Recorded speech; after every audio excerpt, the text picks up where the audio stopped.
Who are the best systems integrators in the market? Microsoft's bundling, regulatory issues, and SAP Rise. Those are just a few of the topics we'll cover here in episode 262 of Transformation Ground Control. Welcome to Transformation Ground Control. Ground Control. The podcast that covers everything related to digital transformation. Whether you're embarking on an ERP implementation, supply chain transformation, or any other business or digital transformation, this podcast is for you. 3, 2, 1. Ground control to Major Tom.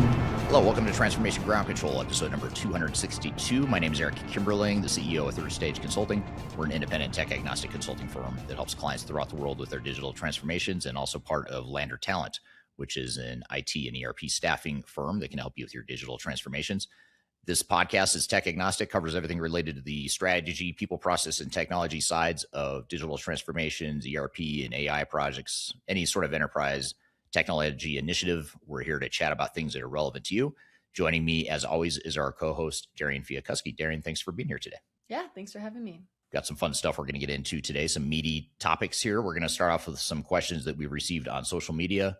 We'll get into some newsworthy topics, including FTC digging deeper into Microsoft's bundling and licensing practices. And the FTC is a U.S. regulatory body. So Microsoft has had its past issues with the European Union and other regulatory bodies throughout the world. But today we'll talk about the U.S. Government and its digging deeper into Microsoft's bundling and licensing. We'll also talk about how AI in customer service is not the cost saver that you may think. So be sure to stick around for that. We've got a lot to cover there. And then later in the show, we are going to have Bonnie Tinder, who is the CEO of Raven Intel, which is a customer peer review site for system integrators. She's going to be on the show here today to talk about who some of the leading and highest rated system integrators are in the industry.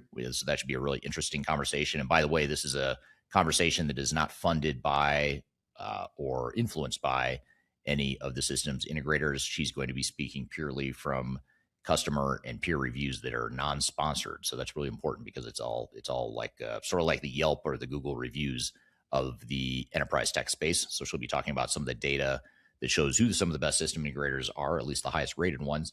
And then later in the show, we will talk about SAP Rise and more specifically, how to choose the right hyperscaler for your SAP Rise initiative. So if you're embarking on an SAP initiative or you're thinking about it, be sure to stick around for that. We're going to talk about that later in the show. So before we jump into all this great stuff, Darian, what are some of the questions we've received recently on social media? Yeah, this first question is on SAP. So it's if SAP ECC support ends in 2030, doesn't Kingfisher eventually have to move to S/4HANA?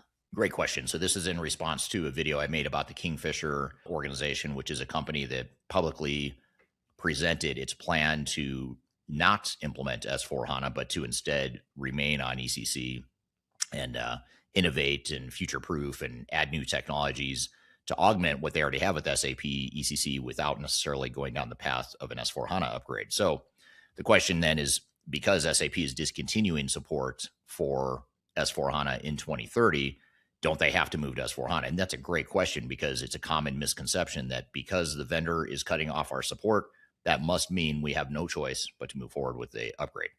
And that is absolutely what they want you to think. And so by asking the question, I think it's a good thing you're asking the question, but the way you frame the question, and I'm not trying to pick on the person that asked this question, but the way that that person framed it suggests that maybe they don't know that there is an option. And that's something that's sorely lacking in this industry, is just the understanding that you do have alternatives and that you, any choice you make is going to have risks. It's not just the risk of not upgrading. There is risk there, but there's this, I would argue, an even more significant risk of upgrading for some organizations.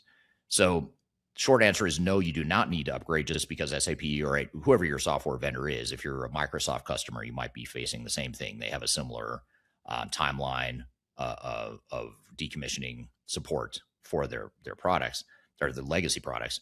But just because you're unsupported doesn't mean you're unsupported. You may not have vendor support, but you can get support in other ways. You can go to third-party providers. There's companies like Rimini Street and Spinnaker Support that provide third-party maintenance and support for SAP, and they've committed to do it up until 2040.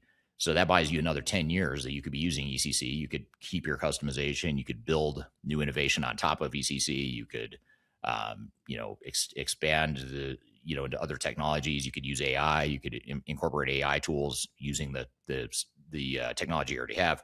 So there's other ways around it. You can get third-party support. You can hire resources.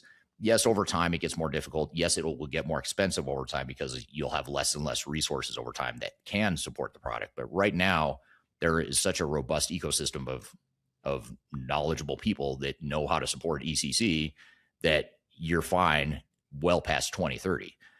As you get closer to 2040, you may start having a different conversation of, okay, we're getting a little rickety with our old technology and it's starting to break, and we're starting to become the way of the old mainframes or whatever. But for now, I mean, if you've got other ways to spend your capital and you want to get a better ROI and innovate and modernize your technology without the big massive headache of a big massive ERP implementation, then by all means do it. You've got to do what you got to do to run your company. Yeah, absolutely. Great points there. This next question is also about SAP. It's, can SAP evolve fast enough to meet modern expectations, or will customers keep looking for more flexible alternatives? Yeah, this is a good question. I think, SAP's strength has not been flexibility. That's not why people buy SAP, whether it was ECC or now S/4HANA. The reason they buy it is because it's scalable and it drives a certain amount of standardization throughout organizations, which is a good thing. A lot of organizations want to become not necessarily less flexible, but they're looking for more scale. They're looking to standardize their operations, and that's what SAP is good at. But the problem is SAP is not good at being flexible. It's not good at being open to other technologies. It's not good at, certainly not good at customized solutions, especially as more companies move to public cloud, which inherently means there's going to be less flexibility there. So yes, I think over time what will happen is SAP will become too monolithic and too cumbersome for organizations, and I think technology is just going to change too fast for SAP to keep up, at least with their current tech stack and their current product roadmap and their current strategy. I think there's sort of the big behemoth number one player that's sitting pretty right now. Their stock price is doing great. They're very profitable. They're driving up cloud revenue. All the stuff looks good in the short term, but I think strategically they've got some big problems longer term. So we'll see if I'm right or not. Yeah, absolutely. Well, great questions from our audience today, but I want to get into our first newsworthy article, which is about how the FTC is digging deeper into Microsoft's bundling and licensing practices. So this article explores how the U.S. Federal Trade Commission is intensifying its scrutiny of Microsoft's bundling and cloud licensing practices. Regulators are examining whether Microsoft's packaging of products like Office, Teams, and Azure creates anti-competitive advantage that limit customer choice and disadvantage competitors. According to this article, the FTC is investigating whether Microsoft licensing structures and bundling strategies unfairly steer customers towards its broader ecosystem. This includes concerns about tying collaboration tools such as Teams to Microsoft 365 subscriptions and structuring Azure incentives in ways that may discourage multi-cloud strategies. Regulators are also reviewing whether pricing, discounts, and enterprise agreements create barriers for competitors trying to win enterprise workloads. The scrutiny comes at a time when enterprises are increasingly dependent on hyperscaler ecosystems and bundled SaaS suites.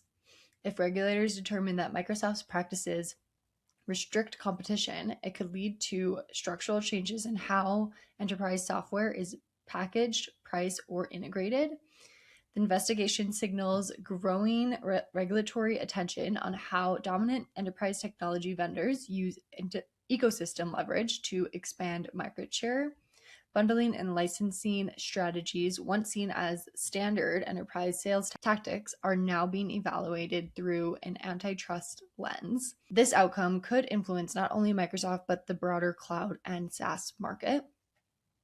Eric, with all of that, first question I have for you is, how much of Microsoft's growth in Azure and Microsoft 365 is driven by technical superiority versus licensing leverage? I couldn't tell you how much of their growth, of Microsoft's growth, is driven by functional or technical superiority.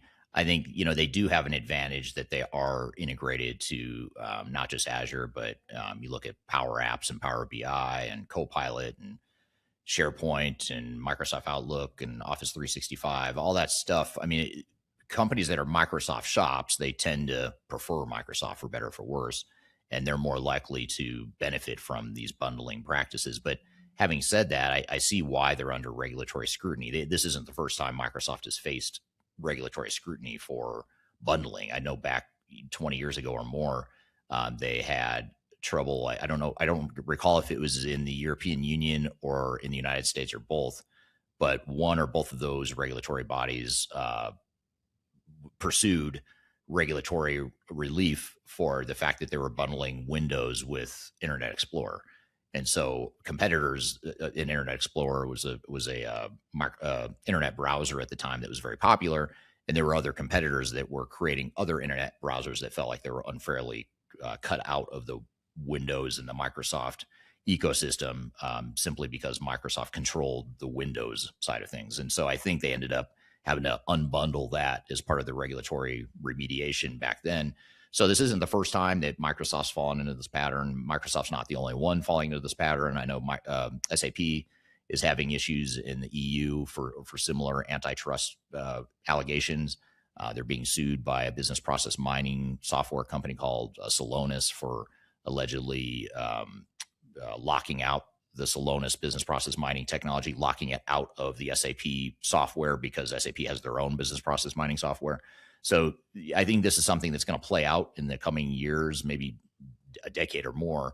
But I think it is something that I think this is the crack in the foundation of the monolithic ERP model. The fact that we can just bundle everything and be a one-stop shop to provide all the technology needs of an organization sounds good in theory. It drives up stock prices and profitability for the vendors, but what we're seeing here is regulatory bodies don't like it, largely because customers don't like it. So anyway, I'll be curious to see where this all plays out.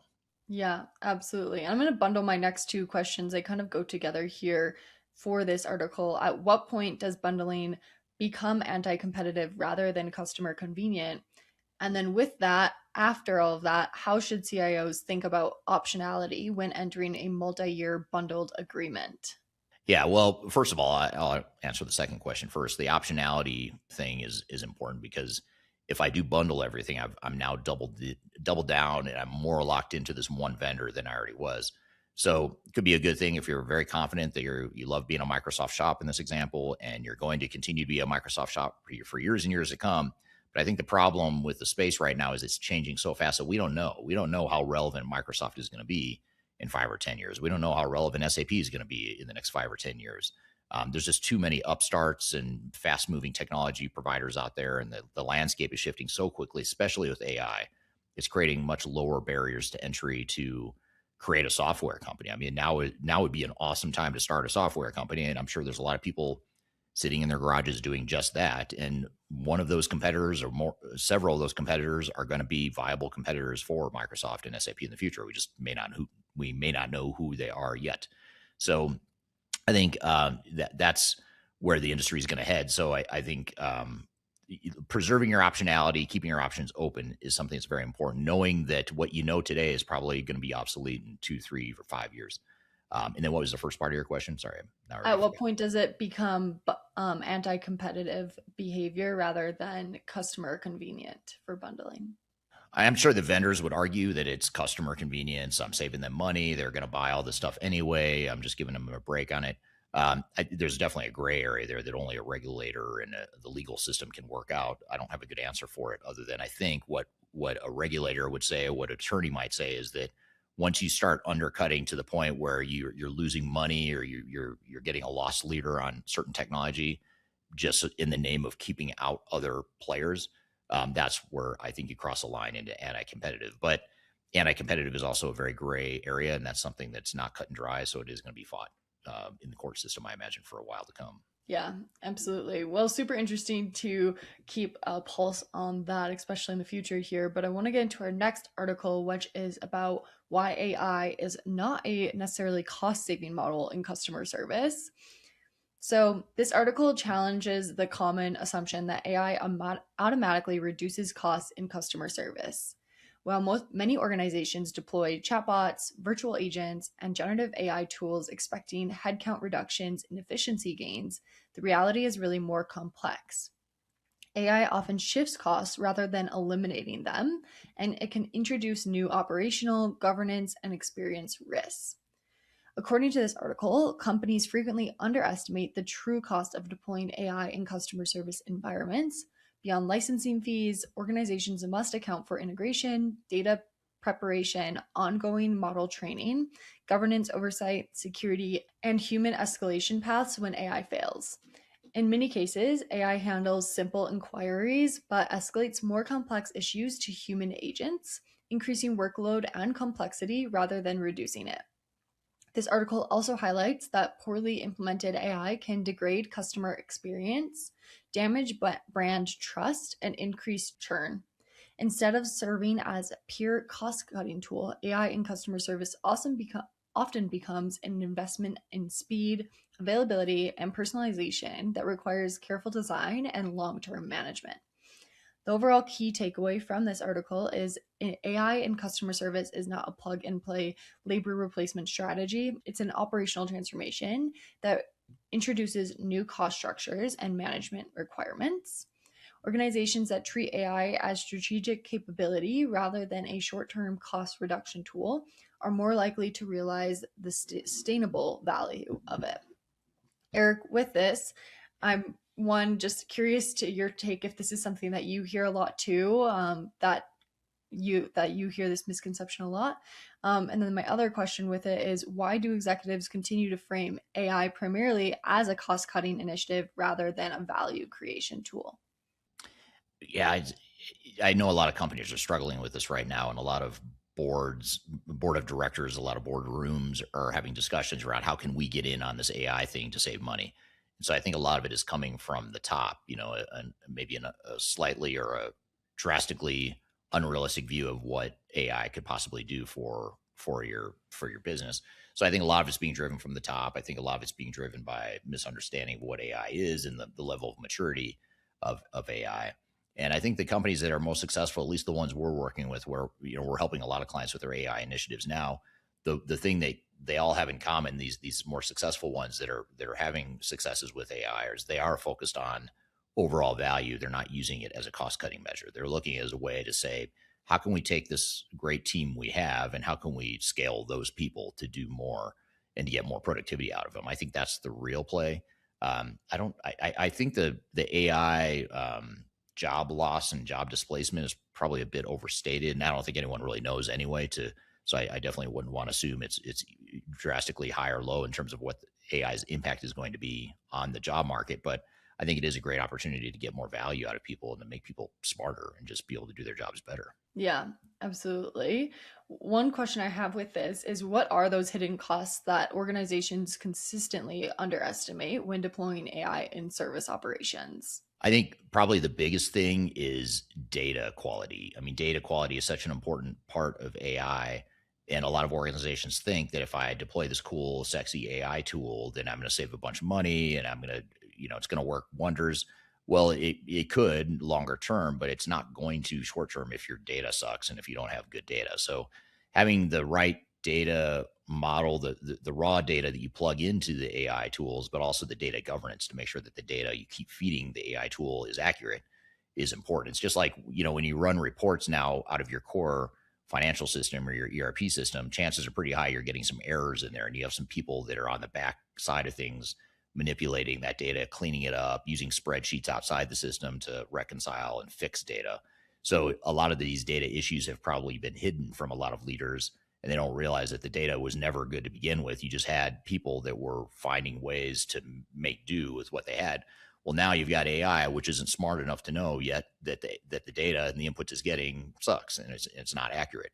So it's going to respond accordingly, and it's going to use what it's given. So it's that garbage in, garbage out thought that you've got to take into consideration with AI. Yeah, absolutely. My last question on this, Eric, in your opinion, when does AI improve customer experience versus when does it erode trust with customers? I think when it's done right and you have factored in data governance and you've done thorough testing and you've set clear parameters and governance in place around the AI models, that's when you can actually build customer trust and be successful. But you're going to quickly erode customer trust if that data is inaccurate and if the AI agent is just adding another layer of perceived bureaucracy or a perceived middleman now that you've got to deal with an AI agent when you just want to talk to a person. It's sort of like when you call into the bank or you call into a business and you have to deal with a super annoying voice response thing on the phone. It's just like that. I mean, people will get frustrated if they have to push a bunch of buttons on a phone to get to talk to a person. It's going to be the same thing with AI agents. So I think that's just something we've got to be aware of and prepared for. Yeah, absolutely. Well, super interesting articles today, but I'm excited to get into the conversation. Yeah, absolutely. We're going to have Bonnie Tinder on the show, the CEO of Raven Intel. She's going to be on. We're going to talk about the top rated system integrators in the enterprise technology space. And we'll also talk about what some of the patterns are and the things you should be considering as you evaluate potential system integrators. So be sure to stick around for that. We'll bring her on the show to chat about that. And then later in the show, we're going to talk about SAP Rise and hyperscalers. So if you're looking to move to SAP S4HANA and you're part of the Rise program, you're considering Rise, we're going to talk about how hyperscalers fit into that and what you need to know about your options there. So be sure to stick around. We'll be back with more Transformation Ground Control.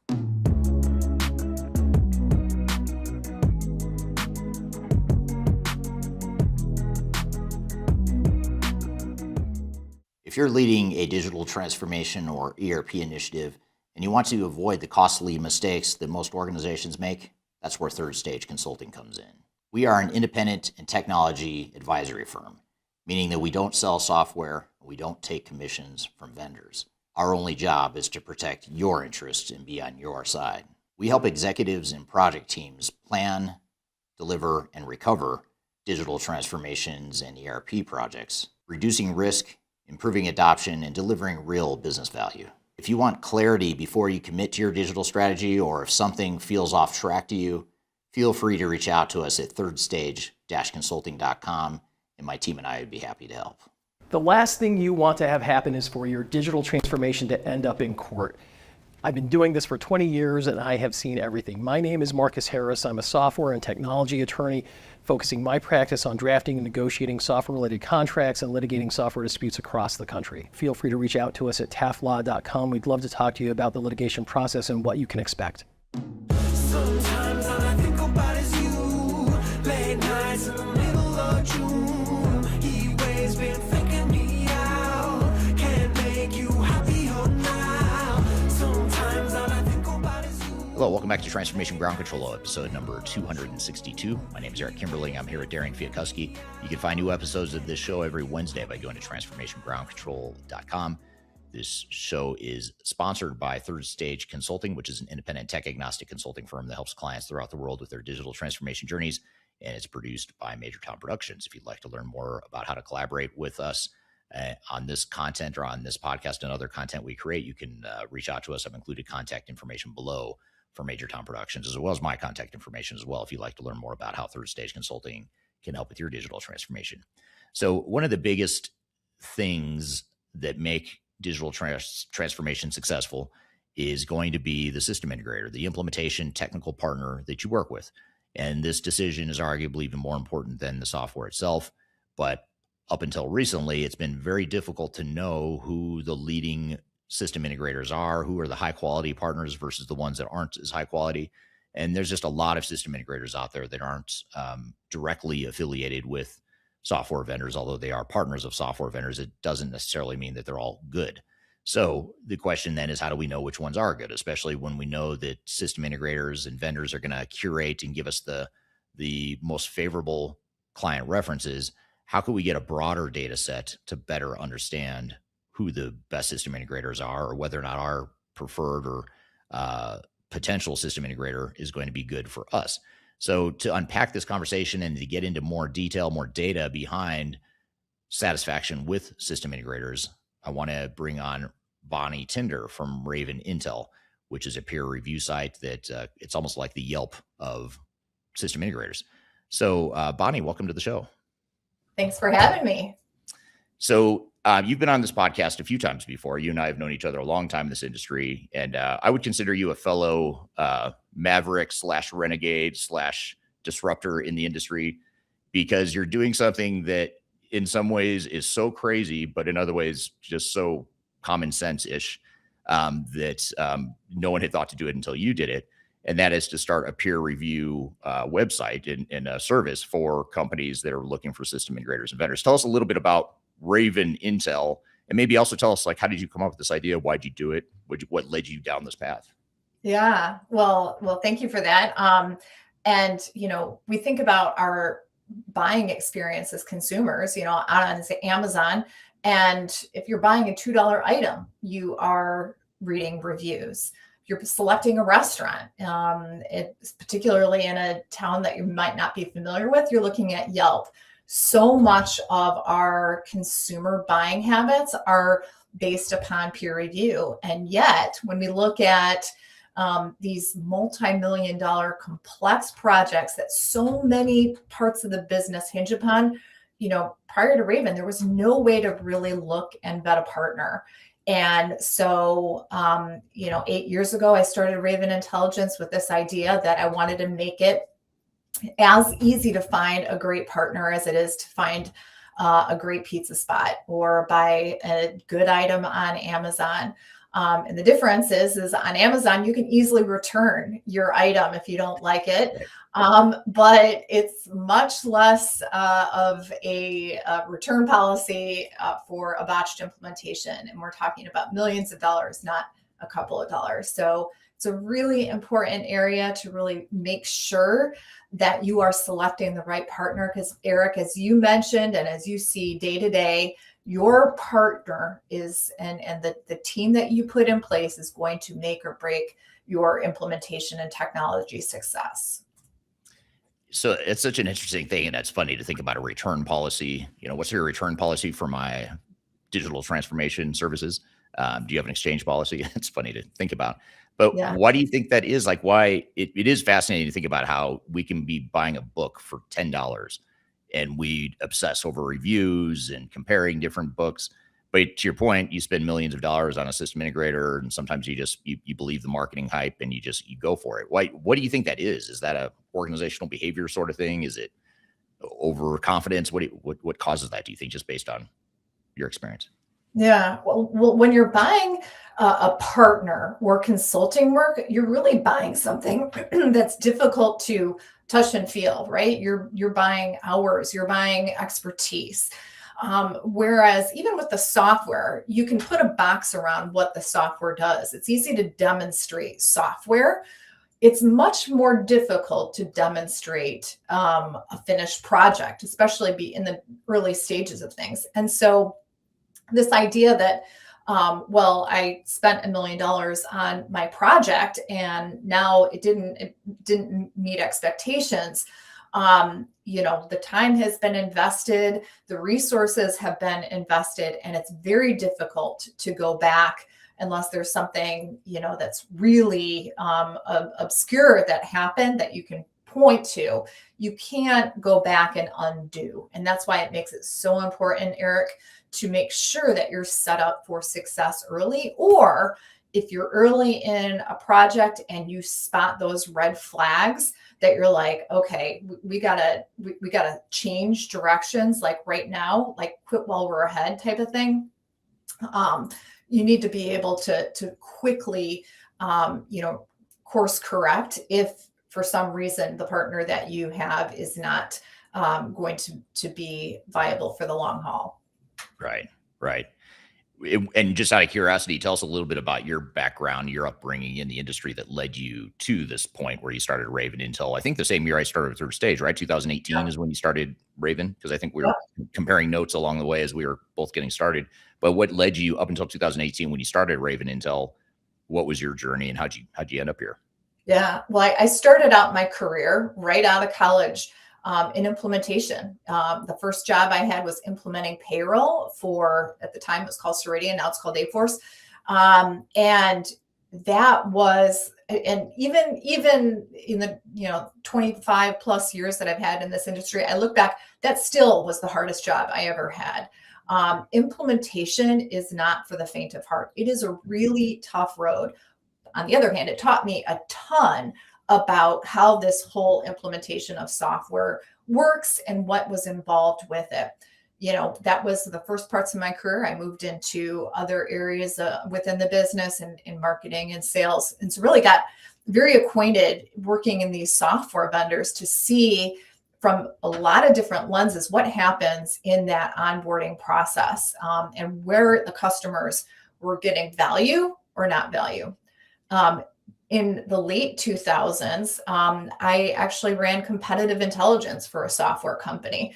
And that was really the point where I saw firsthand competitors that were failing, specifically in the ERP space with these massive implementations. And so I would do competitive intel, find all of these public failures, and have them, illustrated and talk about, why this software company was different than that on implementation. And what I realized is that the strength of implementations becomes a huge differentiator and a huge, I think, unique competitive trait if done well.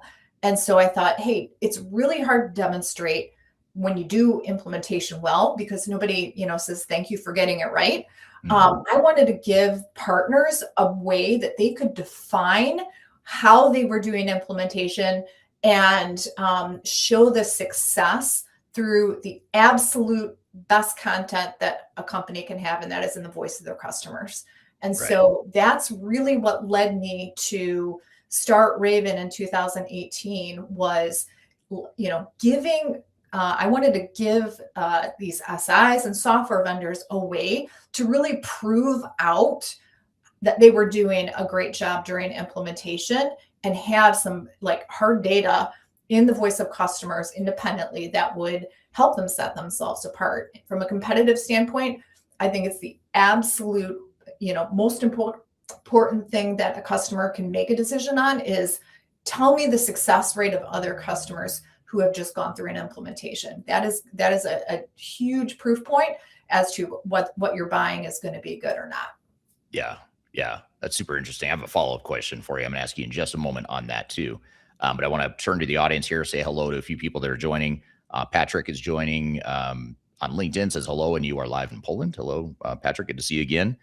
We have Lori joining from St. Paul in the U.S. Hello, Lori. Rob on LinkedIn from Atlanta. Thank you, Rob.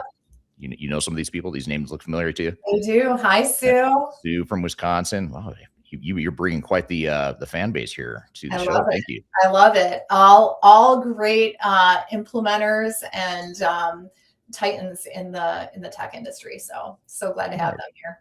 Yeah, and we're going to tag more of these system integrators as we talk about them. We'll try to we'll tag them on LinkedIn and try and get them to jump in the conversation here as we give shout outs to some of them. Rashid from Morocco on LinkedIn. Thank you for being here today. I'd love to hear from the audience too. Just a quick question for the audience.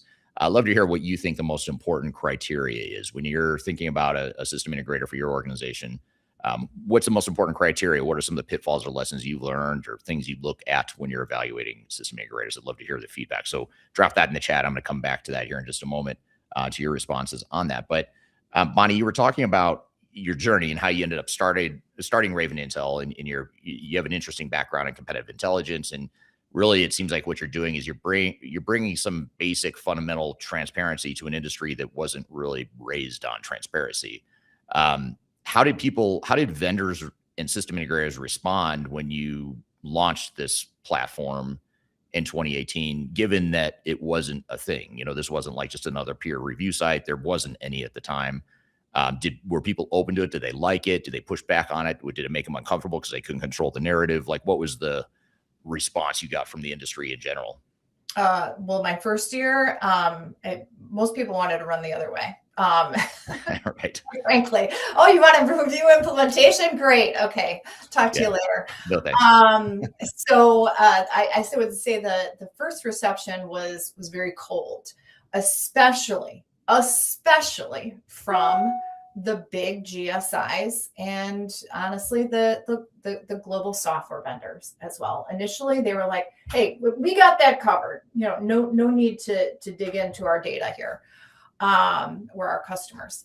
And so I think initially that was it was a tough road. And so rather than going to the SIs themselves or the software vendors to say, "Hey, can you introduce me to your clients?"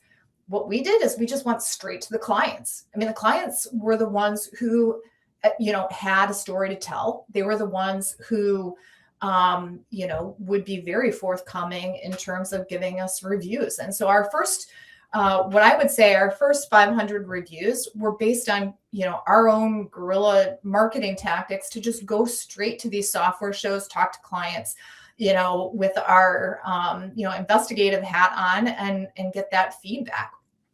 Ours is an open site, so anybody can come in and write a review. Do we have to vet who is writing it? Of course, we don't post anything without knowing exactly who and vetting the company that is writing the review. But with that said, anybody at any time can come in and write a review.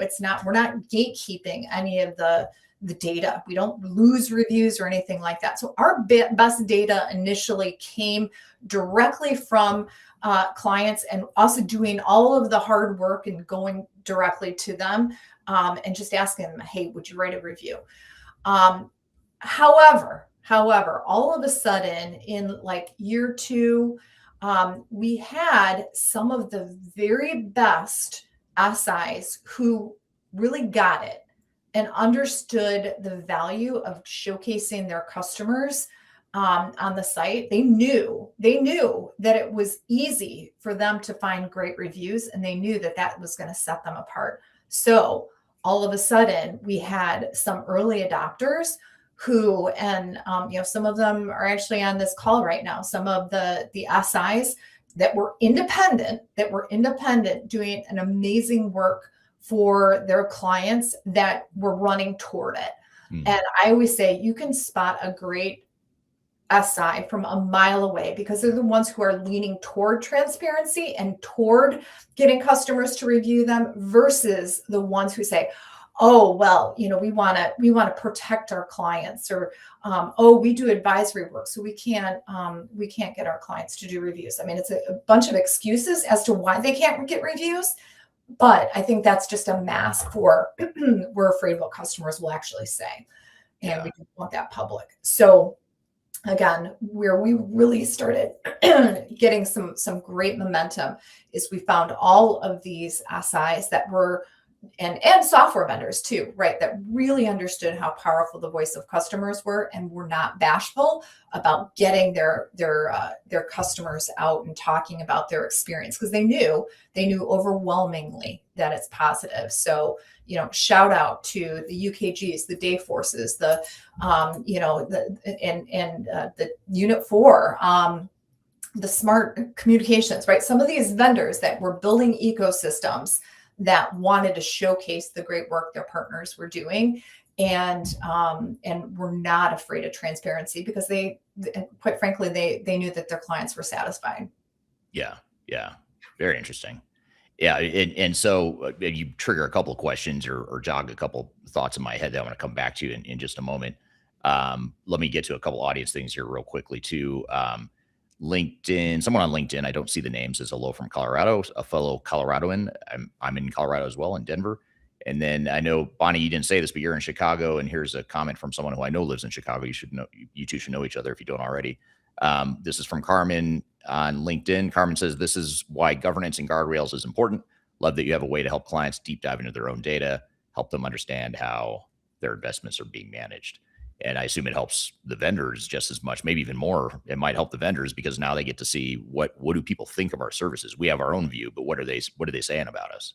Well, and it's surprising how much during implementation the vendor does not really know, because it's not that they're not involved or not communicating with the client, but there's a lot of information that happens, especially from a sales perspective. You turn that account over to account management and to the implementation team.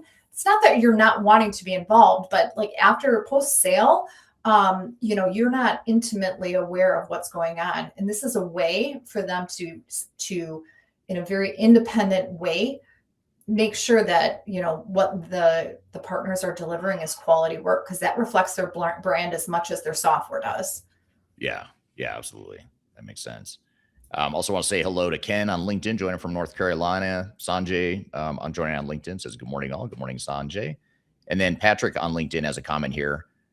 He says, in our program, and he's got a website here, In our program, we started to collect users' experience and reviews about published ERP systems, especially popular in Poland, which is where Patrick is from. It's difficult to convince users to share their opinion. How do you verify and how do you enhance users to share true opinions, not hate? Yeah, exactly. Well, and I think that's the tough thing about reviews. And you probably know this just from the way that you write them. If you have an amazing experience, you're going to quickly write about that. If you have a terrible experience, you're going to quickly write that.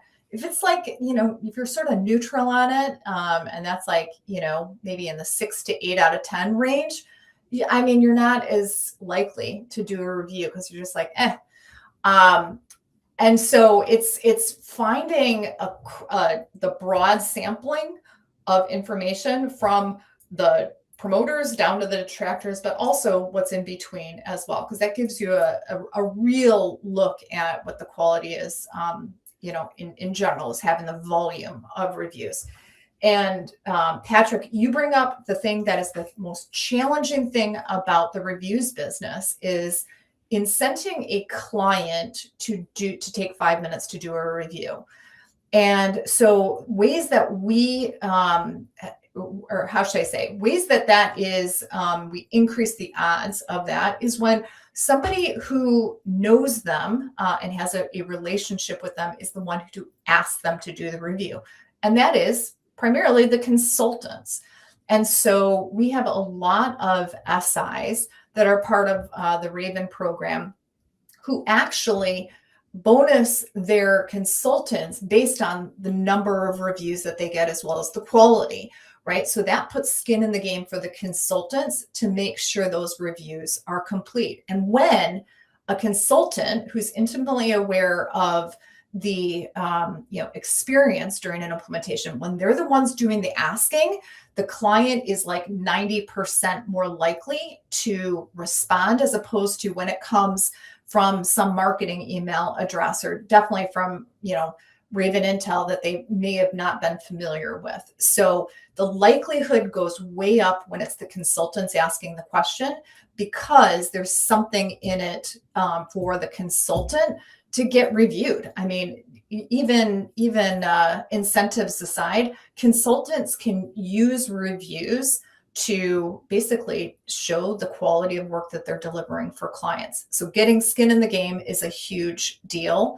And what does not work, number one is some spray and pray email from a marketing email address that, would you write a review? No, nobody does those. And then the second thing that it maybe works a little bit of the time, but we don't encourage it, is to bribe the client to do a review with like Amazon gift cards and things like that. First of all, it always goes to spam anyways. But the last thing that you want is like some paid for opinion. Nobody wants to read that. And so, I would say that, that's less of how our customers are coming to it. The last thing I do want to talk about this, because this is a big thing, especially in the world of AI, is how do you verify reviews? And that's a really important question. Every single review that we do has to have a work email address. We have to verify that work email address, so we don't do Gmails or something like that. And then we cross-reference that against LinkedIn as well before we can post anything. We do not post any of that PII data or anything like that, but we know every single review that's on our site. That's great. Yeah, very good. And to the audience too, if you don't mind, keep the questions coming. I'm going to turn away from the questions from you just for a moment, because I want to get to some of Bonnie's categories here. But keep the questions coming, because there's some really good ones coming through the chat that I am going to get to here in just a moment. But before I do that, maybe Bonnie, if you could tell us, I know you and I have chatted about this in the past, and it's always good to get an update on the state of the market and the state of the industry year to year.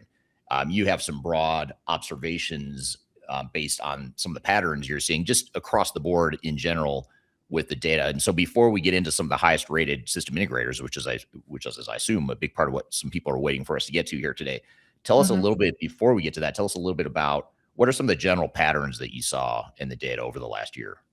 Yeah. So number one, high satisfaction correlates with high consultant quality. So if somebody, and one of the questions we ask, did you get the full value of what you thought with this project, right? Full value, that definitely correlates to a high satisfaction with, or high consultant quality. So how the consultant was rated, there's a correlation there.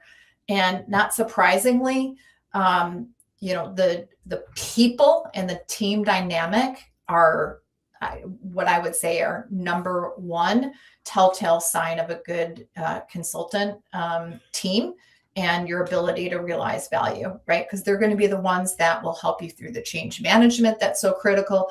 They're the ones that you feel that, is responsive to your needs, is listening, all of those type of things. So it's a people equation, but there's a huge correlation between a firm that's getting a 4.8 or 4.9 out of 5 rating in consultant quality and the success that's delivered. Right.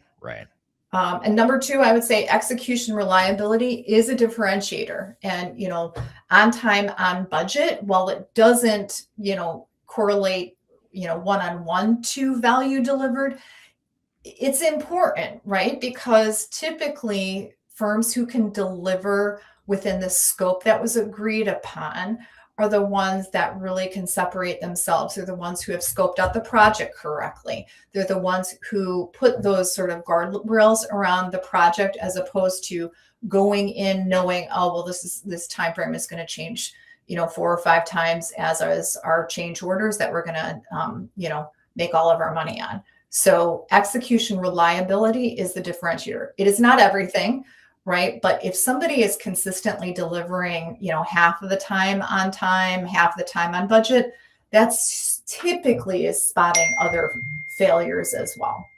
Right. Very interesting. Yeah. And I would say number 3 is scale matters, but consistency matters more. And we give extra credit to the SIs that have a volume of reviews. And we have some firms, shout out to H Architect, 472 reviews, Ascend, 309 reviews, Civility, 250 or so reviews. The consistency that they have demonstrated through a quantity of different types of project is huge, right? Because scale matters, but consistency over time matters more. And those that have built up years and years worth of data with consistently high volume is impressive. It is more impressive than the ones that are 5-star with only 4 or 5 reviews. Those, to me, like, anybody can do that. It's the consistency. When you have 100+ reviews out there, that's a body of work that now is there's a methodology behind those reviews. Right.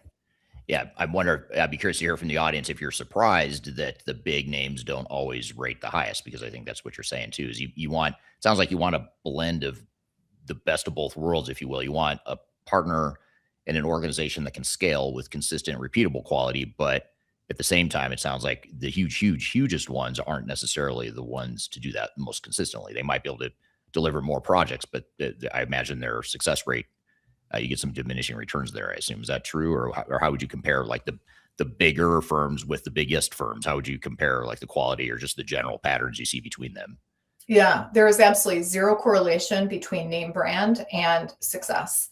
So GSIs that, everybody knows, Big 6, Big 7, you've heard their name because they advertise at the airport. They're the ones who sponsor the rock band at your vendors' conferences. There is no correlation there between that brand and a consistency rate of success that we see in the reviews. And quite frankly, some of them are the ones who really shy away from getting reviewed because they don't want that customer experience seeing the light of day in a lot of cases. Right.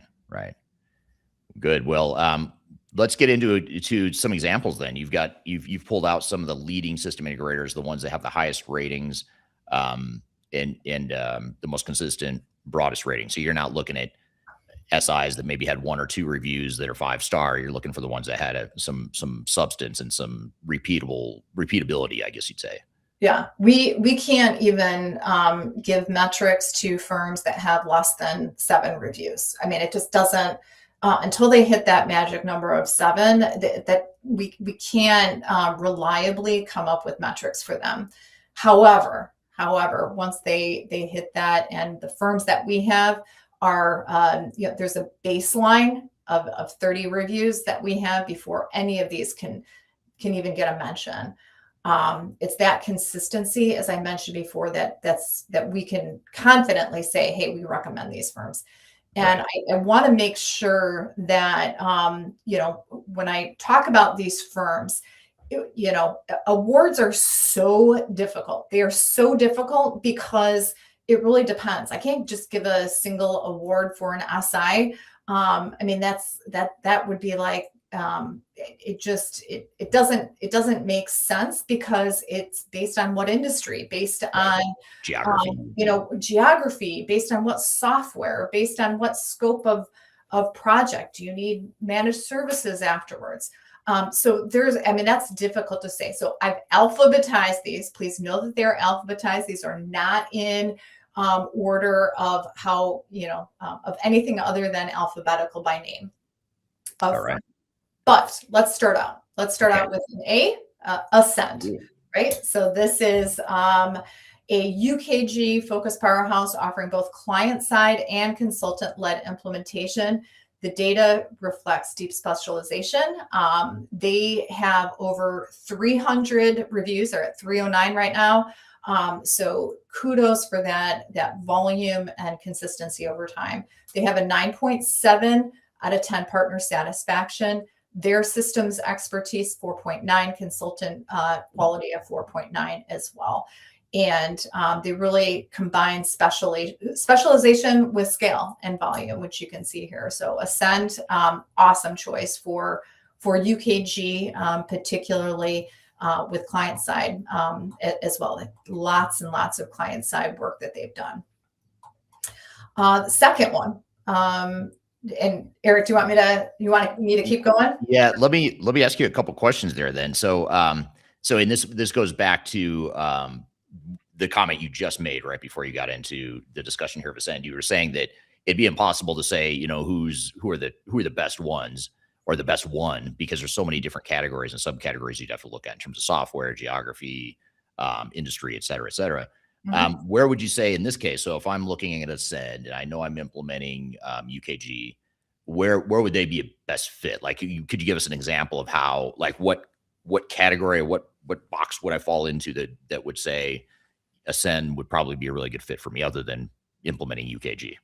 Yeah. So, I mean, their specialization is in mid-market. It's with workforce management.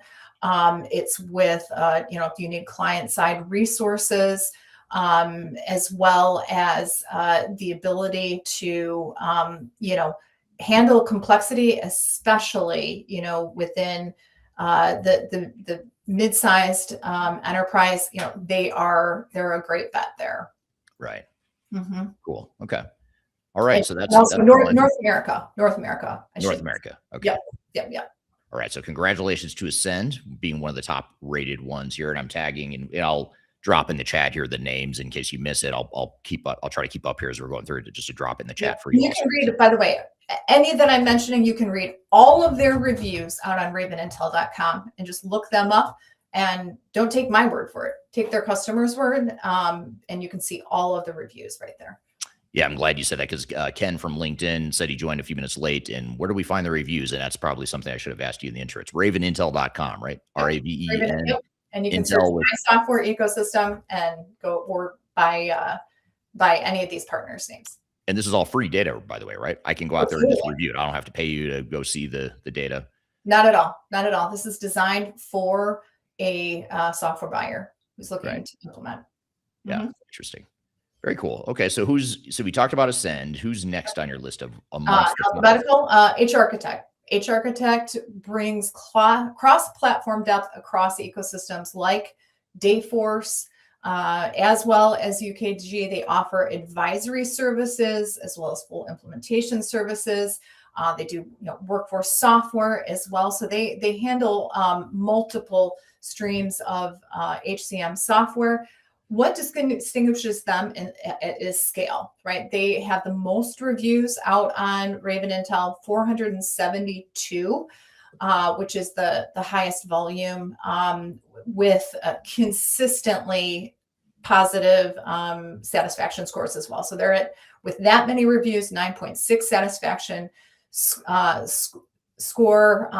They are 76% on time, 80% on budget, which is well above our industry average, which hovers around like 60%.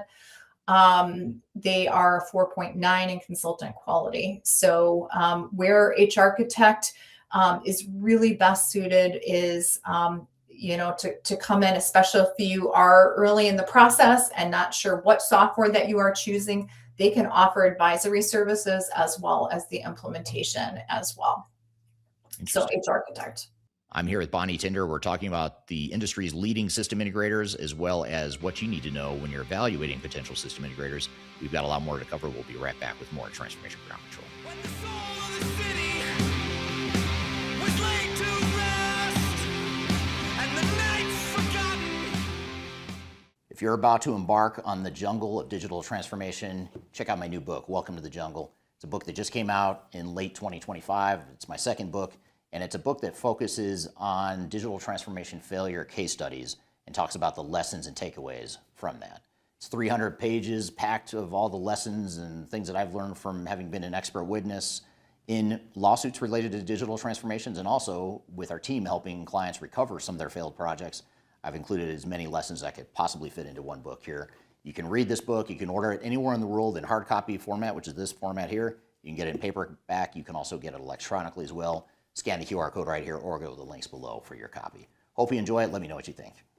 Are you looking for ways to promote your product or service to enterprise technology decision makers and influencers throughout the world, like the ones who listen to this podcast? Major Tom Productions creates media, events, and influencer marketing for B2B technology providers.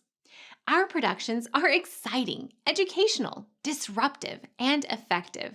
Most importantly, they create results. Our content is unlike any other in this industry, engaging, influential, and trusted by technology buyers and influencers throughout the world. Each month, our productions reach hundreds of thousands of targeted buyers and decision makers who trust and engage with our honest and tech-agnostic content.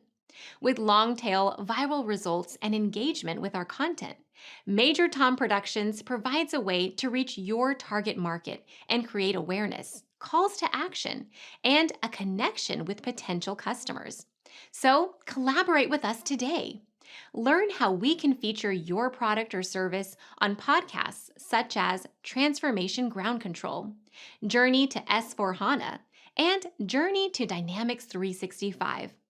We can also feature your brand on our YouTube channel called Digital Transformation with Eric Kimberling, which boasts over 100,000 subscribers and over 2 million video views per year. You can also participate in our in-person events, including our Digital Stratosphere Conference. Contact us today to learn more. We can tailor a marketing campaign that works for you. We look forward to helping more people learn more about and become engaged with your brand.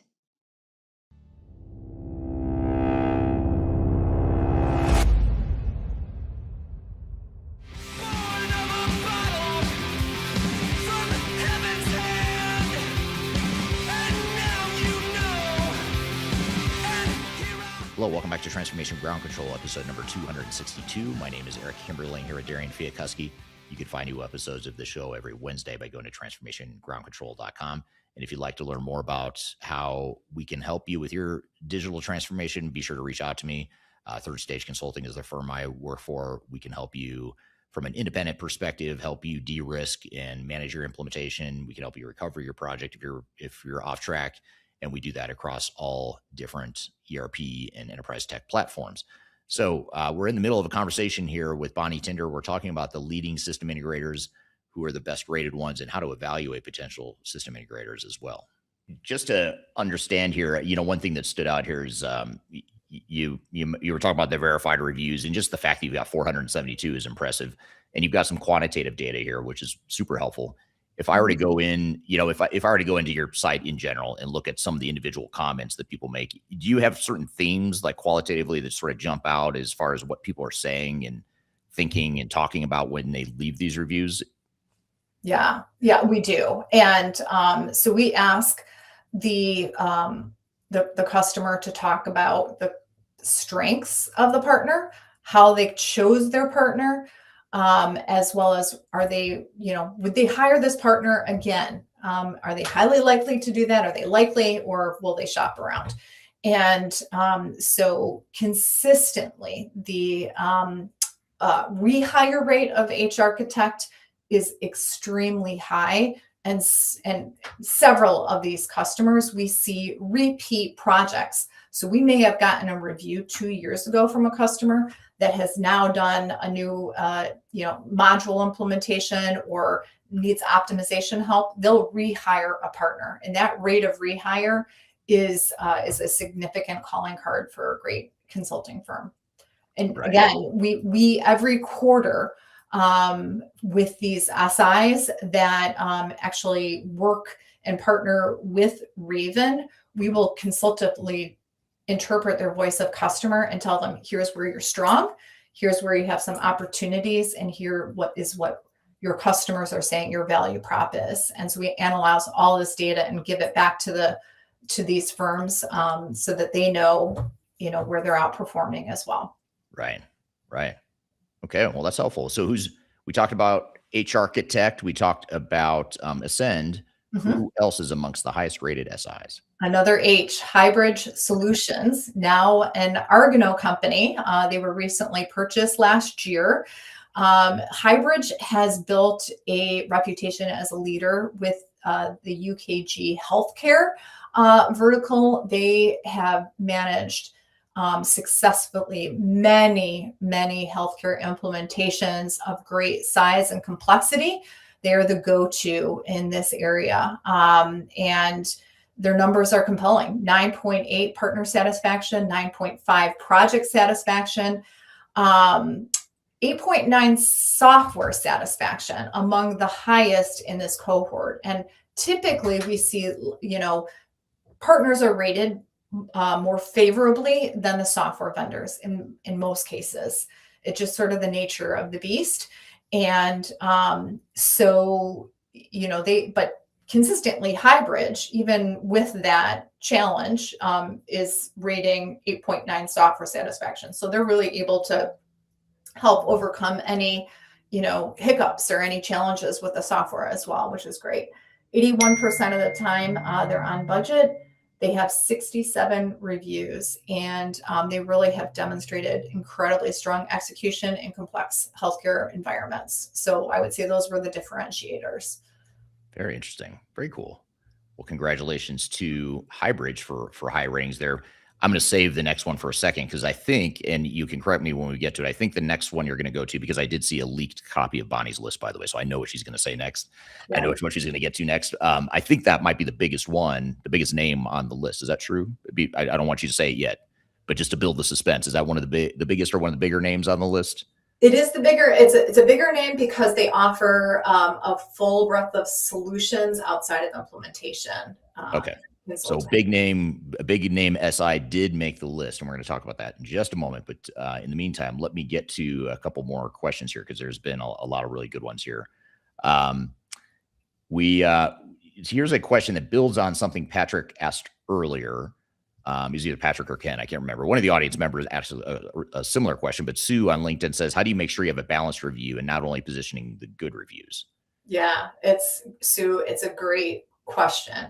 And we always say, if we do not have any reviews with negativity, somebody's hiding something, right? Or we just don't have enough of a quantity, because implementation, as Sue knows from her experience with implementation, it's a no matter what, and even the best of times, it's challenging. So how do we look at a balanced scorecard and not just the positive, right? We ask about, were there integrations which were problematic? What were the lessons learned? So that's a big question, lessons learned. We don't ask, what was positive? We ask what's this partner's strengths, but we also ask what's the lessons learned. And that becomes then a place where you really get that free form emotion that comes out with clients. And if they have a bone to pick, boy, that's where we're going to see it, is the quote unquote lessons learned. Right. Very interesting. Here's another question. I think you already alluded to this a bit, but we'll ask it again. This is from Ken on LinkedIn. Is there a top 10 list of most successful system integrators? I think that's what a lot of us want. We just want to be able to say, just tell me who the best one is. Right, exactly. Magic wand. Again, that top 10 would have to depend, right? Yeah. Depend on the software, depend on the scope of work, depend on your industry. So sure, there's always a top 10, but you got to have context on that. Right. And here's an interesting comment that I really like. I'd be curious to get your feedback on this, Bonnie. This is from Precious on LinkedIn. Precious says, greetings from Ghana. And she talks about business process understanding. Given my background in ERP and process transformation, I will advise you to evaluate business process understanding if they can challenge business assumptions intelligently. And this brings up a bigger point even beyond what she's saying here. This is a great point because she's not talking about technology. She's not talking about how well does the partner understand technology, but how important is that operational understanding, the change management, the training, all the stuff that's not directly related to the technology. How important is some of the stuff that Precious is talking about here?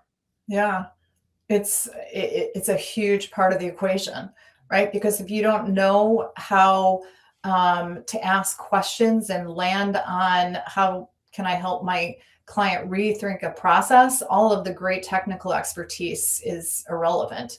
So you got to have both. And I think you see that demonstrated with when vendors or the SI, that get high marks, there's a couple of things that really demonstrate the process transformation expertise.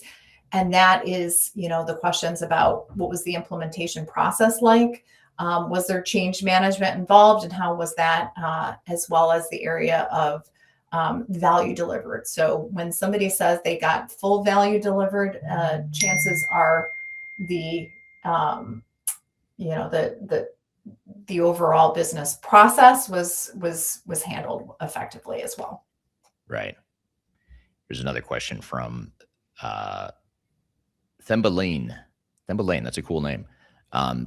Themba from South Africa says, pre-project implementation engagement with clearly defined requirements is a key for successful project delivery rather than just diving in without doing due diligence. Clear requirements, sound business case are very important. Yeah. So. Yeah. And we asked the question, how many change orders did you have? And that's the telltale. They had multiple change orders because a SI missed, needs during the scoping process or during the discovery process. That's the telltale that somebody just, rushed through to get a quote done. Right. Absolutely. And then here's a question from Darian on LinkedIn. What statistical thresholds are needed before drawing conclusions about an SI? I know you said, 7 is a magic number to prove you've got scale and repeatability. Are there any other statistical thresholds you look at without getting all statistically nerdy on us or anything?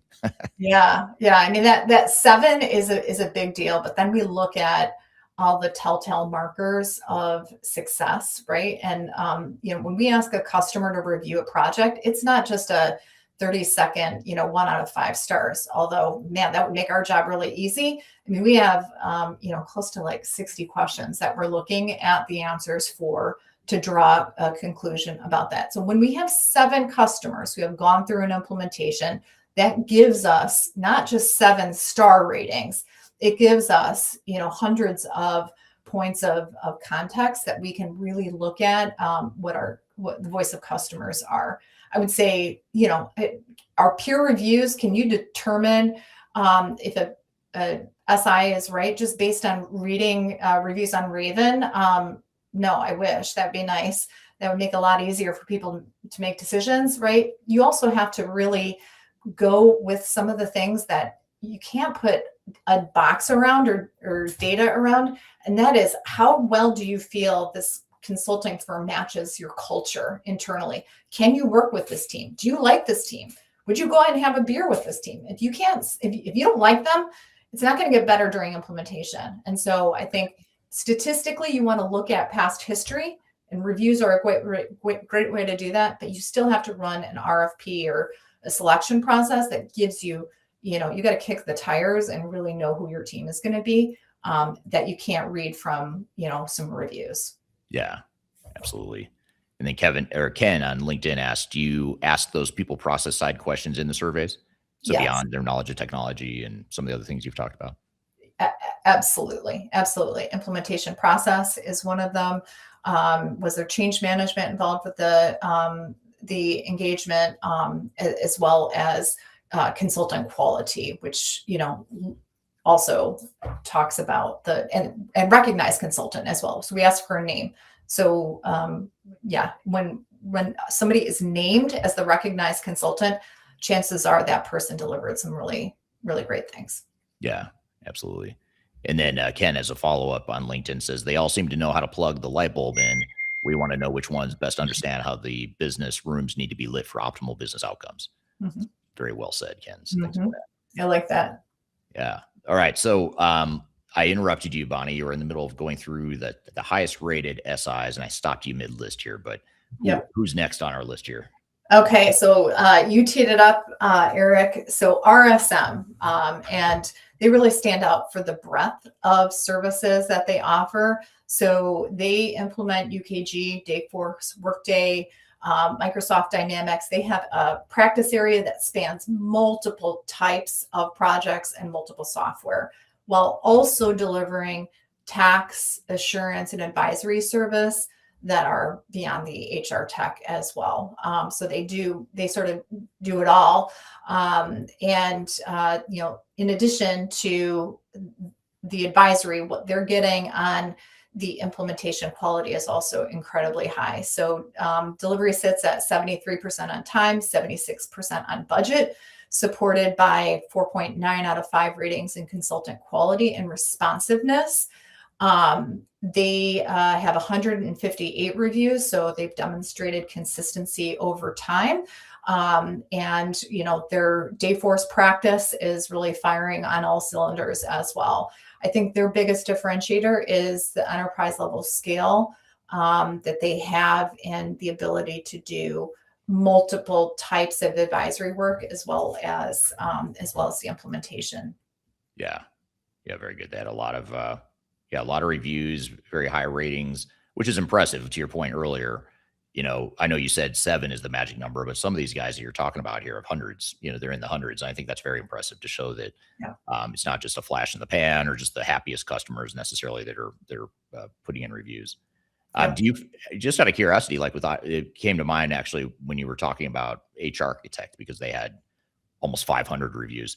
But do you find that the vendor supports and buy-in to the whole transparency in the review process, is that a critical success factor for you getting the data you need and to get their customers to actually submit reviews? You were talking about relationships and how important that is to get the reviews, but do you just find that certain vendors are like, yeah, I'm in, I want to get as many customers as I can, and I'm going to help you get more reviews? Yeah, for sure. And there's others that will say, oh yeah, we're all about reviews, and then they will run the other way as well, or just never call you back.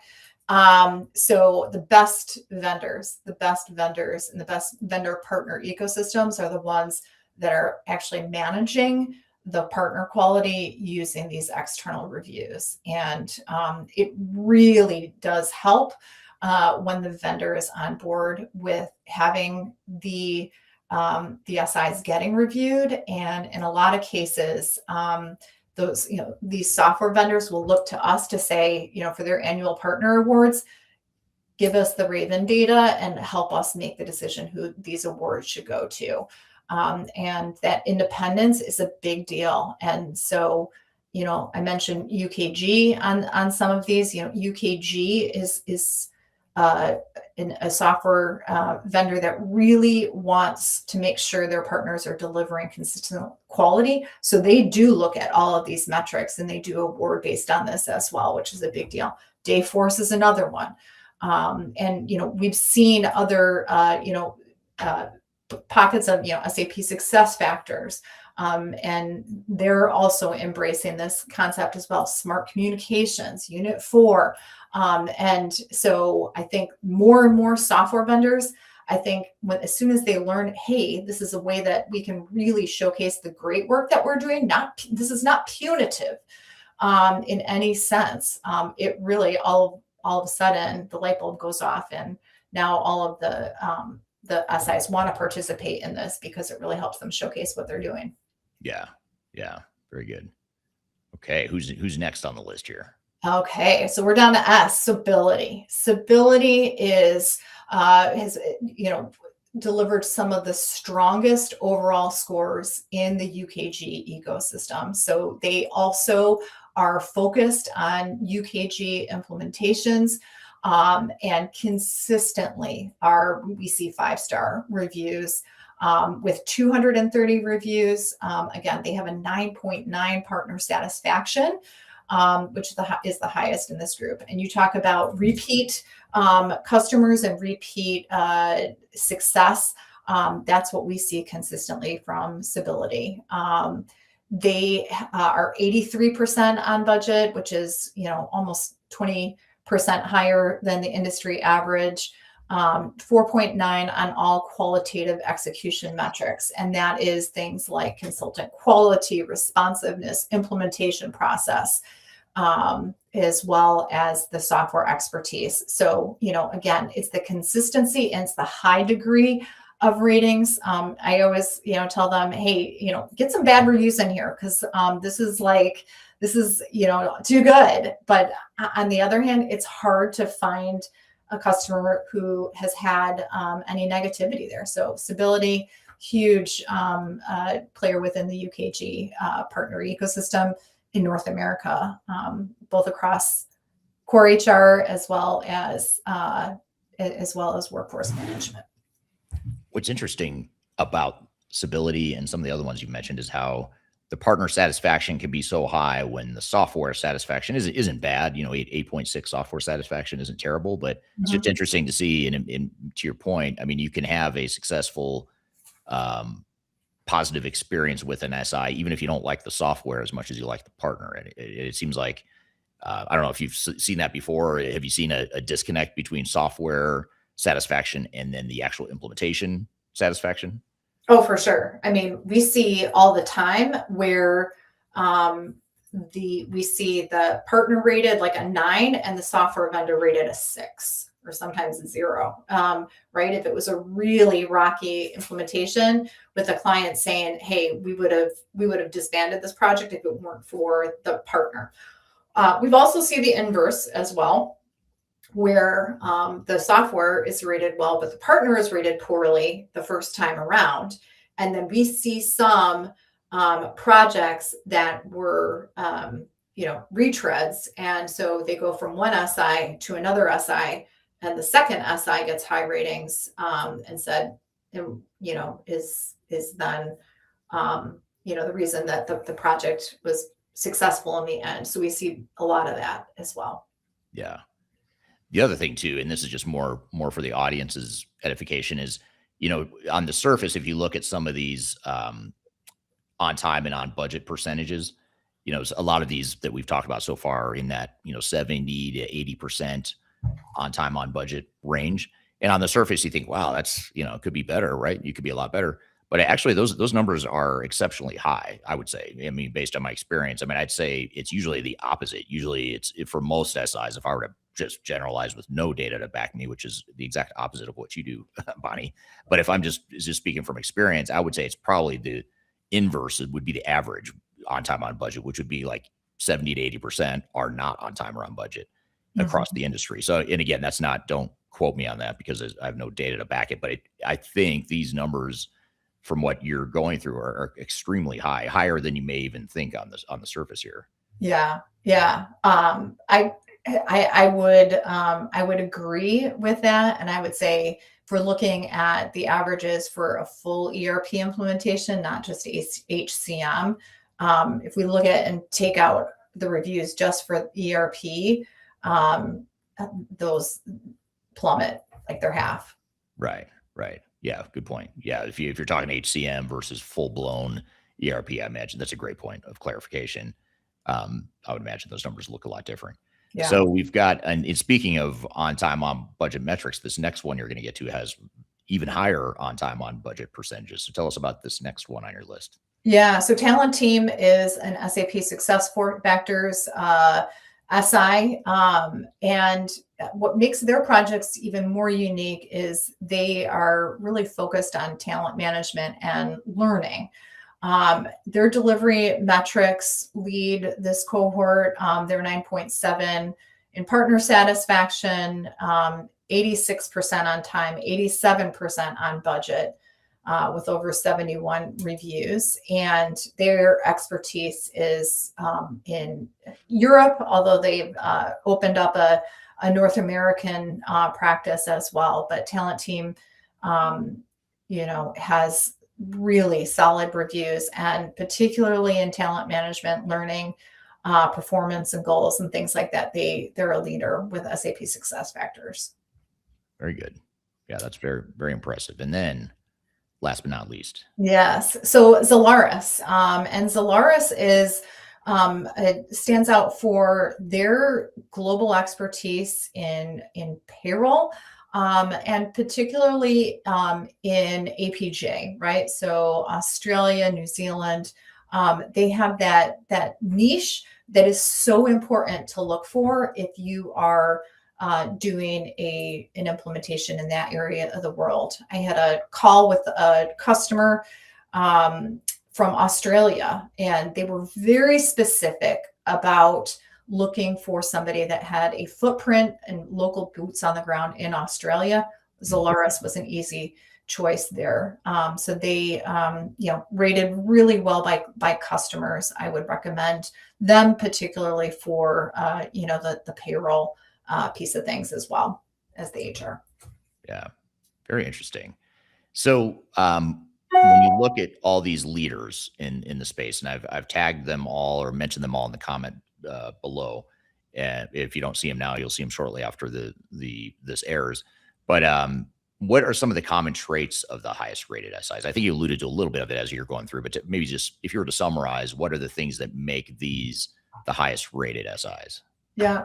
They scope realistically. So they say no when necessary. And they're also ones that aren't going to lose a relationship over a change order. And I think those are the SIs that really impress me, where they sort of have skin in the game as well and are flexible with as needs change. And they always do. So, but they scope realistically and they take the time to do a proper discovery. Number two, they avoid over customization, knowing that, that's going to be costly to support over time. They're the ones who really help the customer think through any customization and help dissuade them from overly customizing their solution. They maintain continuity of key resources. So we look at the team churn numbers. How many times did the team turn over during the course of a project?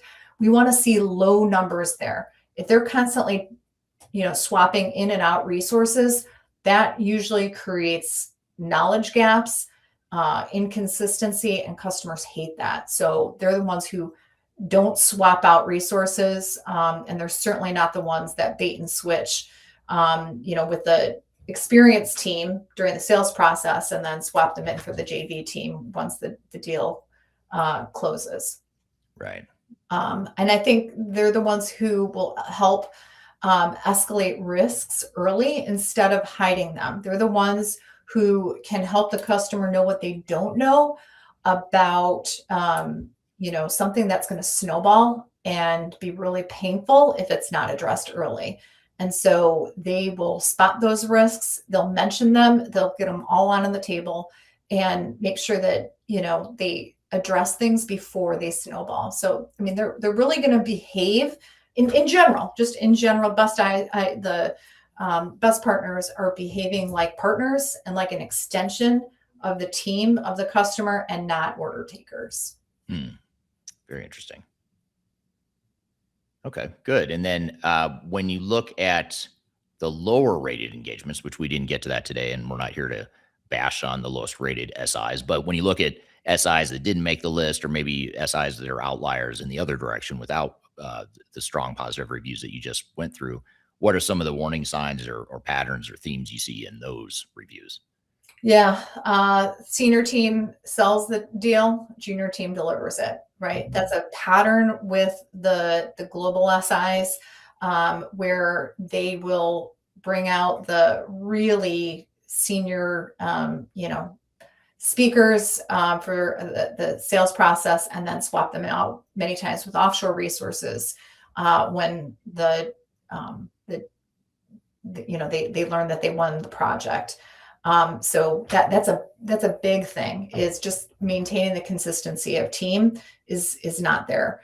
They underestimated the change management effort. They're sometimes the ones who want to be really cost competitive, and so they reduce the change management hours, and so their proposal looks less, and a customer goes with it, and then all of a sudden they make up all the difference and more once the customer's in process. So change management is a big deal. Make sure that you pad your proposal with that, or pad your potential budget with enough money for change management.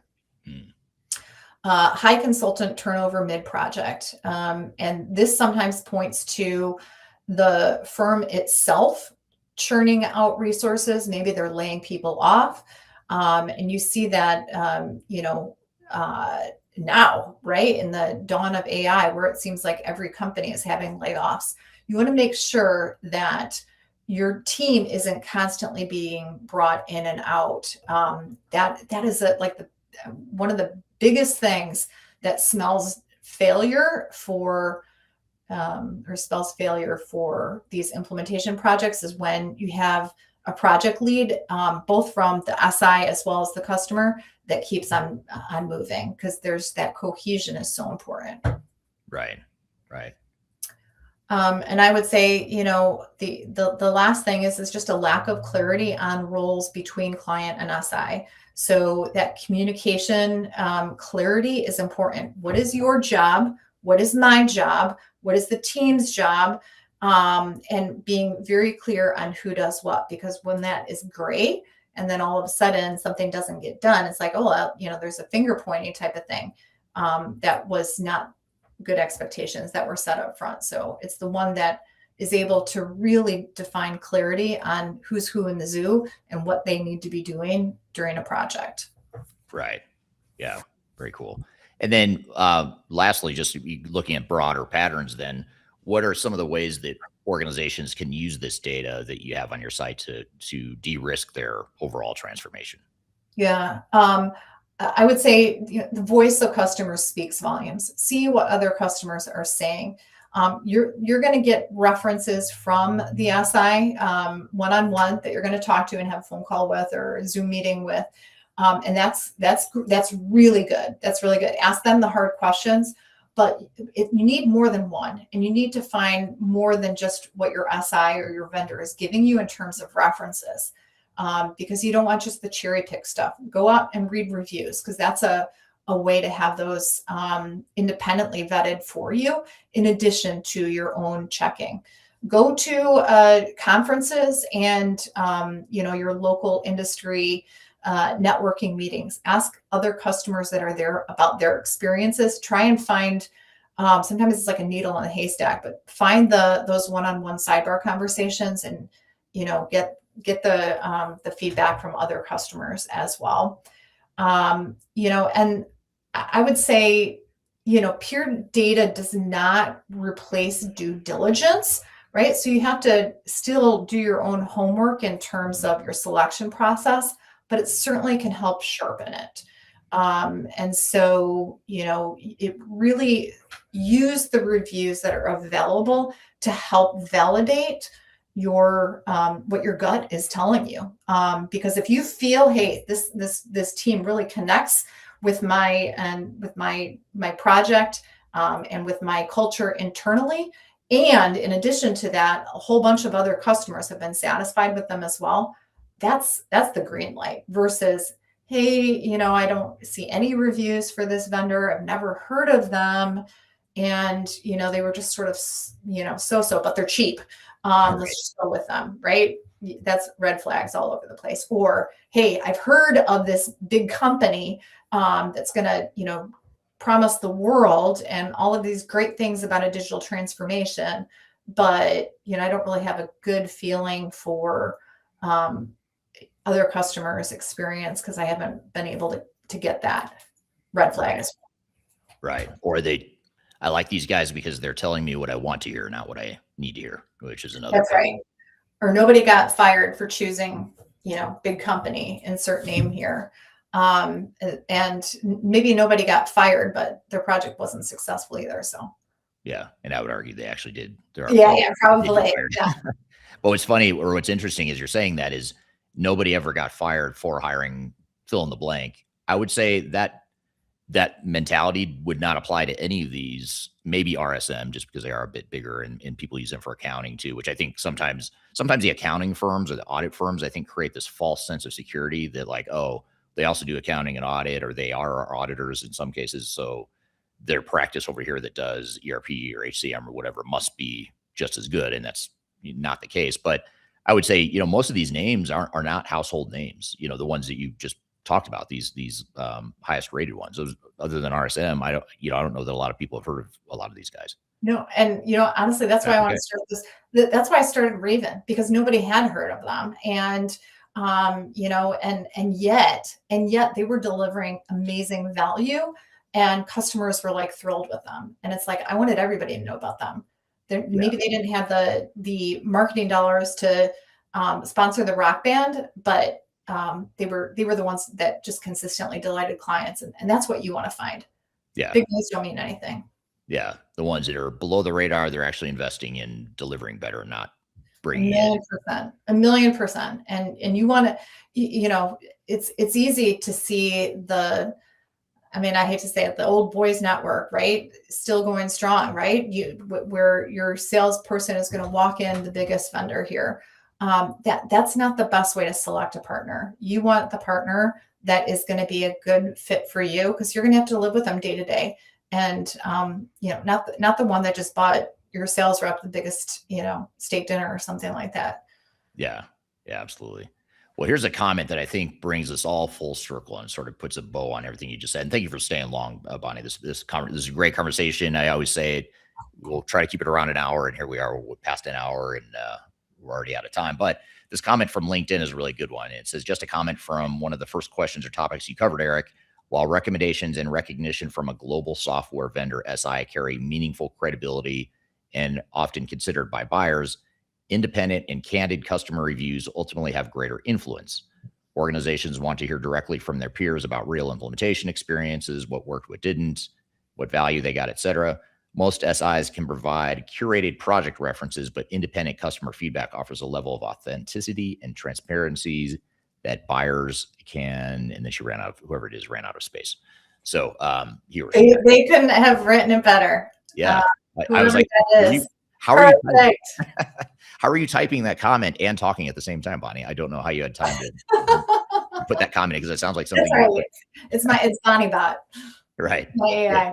Your AI agent is listening in and commenting on your behalf here. But no, that's a great comment. And I apologize, I can't see the name of the person who posted that on LinkedIn, but thank you for the great comment there. And that's a great place to leave it. So ravenintel.com is where we can go see your reviews, and you can search and sort, and you can look at all sorts of data there. How many, you might've said this before, and if you did, I apologize. I don't remember, but how many SIs or vendors are on your site that have reviews on your site? 200, a little over 200. We have over 4,000 reviews to look at across 7 software ecosystems. So lots of data there. Very cool. Thank you, Bonnie. That was a great conversation. And thank you to the audience for the great questions as well. We had some really good, insightful comments and thoughts and questions there. So really appreciate that.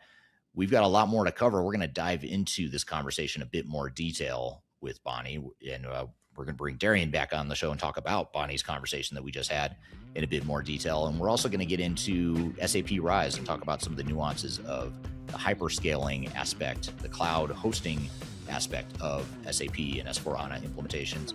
So be sure to stick around. We've got a lot more to cover. We'll be back with more Transformation Ground Control.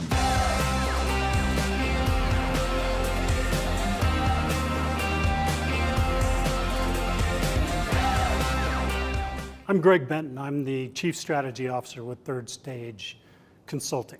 And if you are embarking on your digital transformation journey or in the middle of that journey in 2026, you're going to want to see our digital transformation report. This latest edition really dives into a lot of the key trends that we're seeing in the marketplace and the ecosystem right now. It also highlights a number of the things that are happening with AI being an important component and integral part of the ERP systems that are leading the way right now. Also, the shift toward composable and best-of-breed cloud solutions is really accelerating the decline of monolithic ERP replacement. The opportunity to download the report is found at thirdstage-consulting.com. And you'll also find other tools that will help you in the initiatives and the business planning that you're doing for 2026. Don't leave phase zero without it. Reach out today. I want to encourage you to read our Guide to Organizational Change Management. It's a free report or free guide that we published. It's one that I actually wrote that talks about best practices and lessons learned as it relates to change management. So as you know, on this podcast, we cover a lot of stuff related to the human sides of change, organizational change management, including training, communications, org design, all kinds of stuff as it relates to change management. So if you're trying to learn more about change management or you're looking for more direction and ideas on how to get started on your change management strategy and your overall journey, be sure to check out this guide. You can read it by scanning the QR code on the screen in front of you or in the links below for this particular podcast episode. You can find a link to take you to the page that will allow you to register to go ahead and download that and read it for free. So be sure to check it out. It's the Guide to Organizational Change Management, written by yours truly. I hope you enjoy it. Let me know what you think, and hope you enjoy the rest of this episode.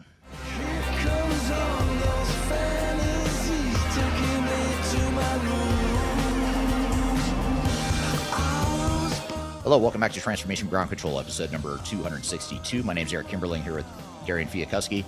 And Darian, we just had Bonnie on the show talking about some of the reviews and rankings from her from her website, Raven Intel, and we talked about some of the highest rated system integrators, some of the patterns she's seeing. What were some of your thoughts and takeaways from that conversation? Yeah, I thought it was a great conversation. I think she's been on the podcast before too, and I always find what she does super, super interesting and probably helpful to so many different companies out there. I have a couple follow-up questions though for you, Eric, from this conversation. One being on SI versus software accountability. For you, can a strong SI compensate for a poor software fit, or how do you think that works?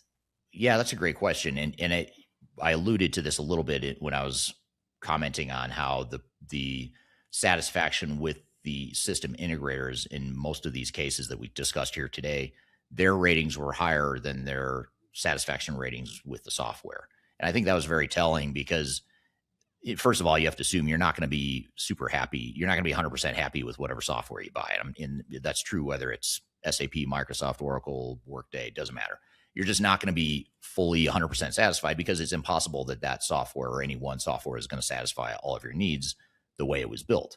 It's going to work maybe 70, 80% of your operations if you're lucky, but you're going to have that 10 to 20% or more that doesn't quite fit, and you've got to figure out what I'm going to do about it. And that what am I going to do about it is what, in my opinion, separates the strong SIs from the weak, because the weak SIs can build software. I mean, I don't think it's very rare that we come across a system integrator where they just don't know what they're doing. They don't know the product. You do see it occasionally. You get junior resources or people that aren't yet certified, but for the most part, generally speaking, most consultants and most SIs know the software. That's not the problem. The problem is, do you understand and can you understand a client's unique business?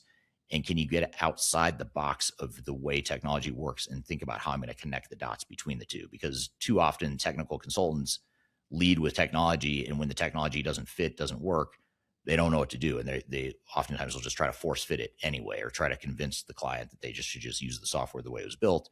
And sometimes it works okay, but most of the time it doesn't. So I think that's the key, is how do you navigate that uncertainty and the mismatches between software and your business? Yeah, absolutely. And then one last question I want to ask from this conversation is about consultants on these projects. How does consultant turnover create hidden risk on these massive projects? Well, you get a lot of lost knowledge. So obviously, you've got rework you've got to do. You've got knowledge transfer, the loss of that tribal knowledge. You're not starting over necessarily, but you've got a lot of catch up to do every time you bring on a new consultant. Having said that, though, I would not suggest that consulting turnover is not important, but a way you can mitigate some of the downside risk of the inevitable consultant turnover that will happen to some degree at some point on the project. The way around that is just to make sure that you document and use AI and other documentation tools to make sure that you have everything centrally located and captured. And I would argue it shouldn't be the SI capturing all that stuff. It should be you, the customer. If you're a customer, if you're a leader, you should build a governance process where you actually have ownership of and access to all the work in progress, the meeting notes, the transcripts, all that stuff. But too often organizations are sort of at the mercy of their system integrator. And then when the system integrator asks consultants to quit, then they're in a bind because now they're double paying for now bringing on a new consultant. So you can mitigate some of that by making sure you've got strong governance and documentation in place. And a lot of times that's what we do when we help our clients set up their PMO, their internal PMO. And that's a way to mitigate some of that risk. So it is disruptive. That's how it's disruptive, but there are ways to mitigate some of the downside risk. Absolutely. Well, what a great conversation today. I always love when she comes on. I feel like she gives a lot of great insight because she has so much insight from her community as well.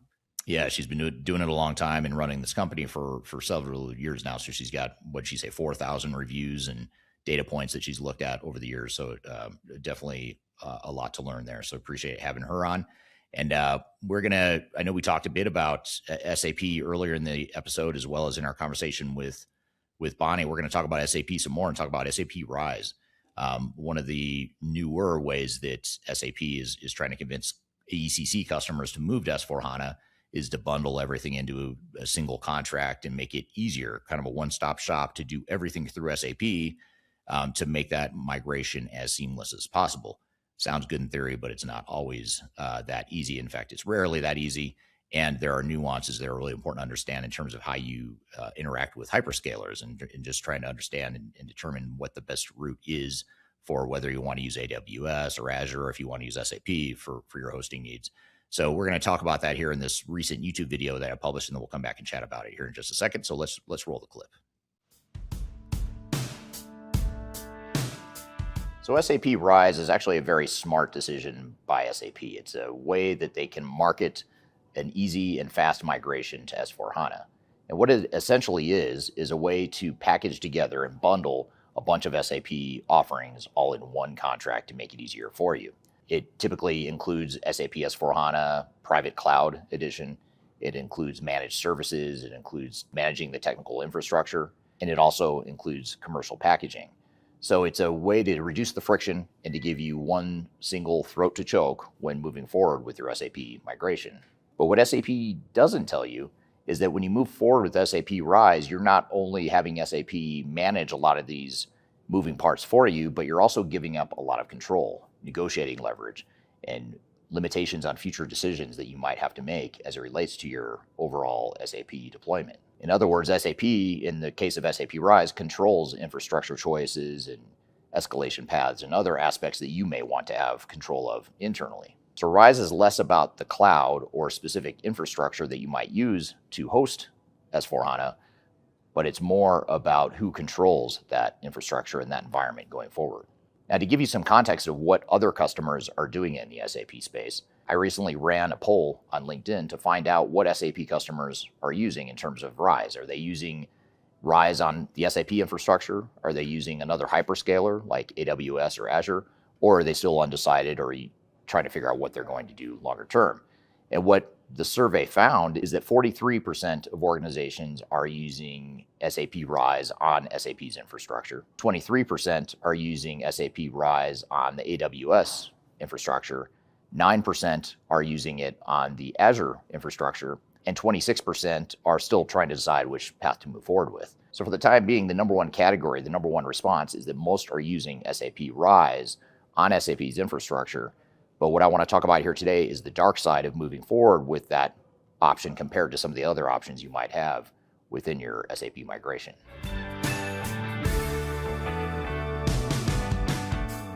So in the quest to move more of their customers from ECC to S/4HANA, SAP has approved two major options you have when moving forward with your cloud migration. The first is SAP hosted infrastructure. The other is using a hyperscaler of your choice, most notably AWS and or Azure. And this may sound like a techie sort of decision, a techie conversation, but it's really not. This is a strategic leadership conversation around who should own your infrastructure. Is that something you really want to outsource to a third party, knowing that you don't have control over it? That's a question that only you can answer. You also have to ask yourself, who's responsible if there's an outage? Are you responsible? Is SAP responsible? Is your hyperscaler responsible? Those are all performance issues and reliability issues that most organizations need to confront and face. Perhaps most notably, who owns the infrastructure pricing going forward? What is that price structure going to look like? And how locked in are you in that current environment? That's another question you've got to ask yourself. And that's why that 43% of SAP customers that are opting into the SAP RISE on the SAP infrastructure are facing a future problem, in my opinion, because they don't yet realize what those escalating costs and that lack of control is going to cost them in the long term. So this all comes down to delegated control versus retained control. It also comes down to long-term cost as well. Now let's talk about performance. In addition to architecture and where the software is hosted, you also have to think about performance. Now SAP will probably tell you that running S/4HANA on an SAP infrastructure is just going to work better, it's going to work faster, and S/4HANA is optimized for that SAP infrastructure. Well, there's a couple nuances that are left out of that comment, which is, first of all, with SAP, of course, they're going to have an optimized solution that runs best on their own infrastructure. But secondly, and most importantly, most of the time, performance issues are not related to the infrastructure hosting provider. Typically, it's related to other things happening within the software that you're using. So it could be the volume of data transactions, it could be the way you configured the software, it could be edge customizations that are slowing down the performance of the software. So I would submit to you that the infrastructure is less likely to have a material or noticeable impact on speed and performance as the actual way the software is deployed. So you have to look past that marketing spin and look past the fact that SAP is going to try and pressure you into using their infrastructure because, again, they want you all in on SAP. It's more revenue and profit to them, and they have more control over their long-term billings and cost to you.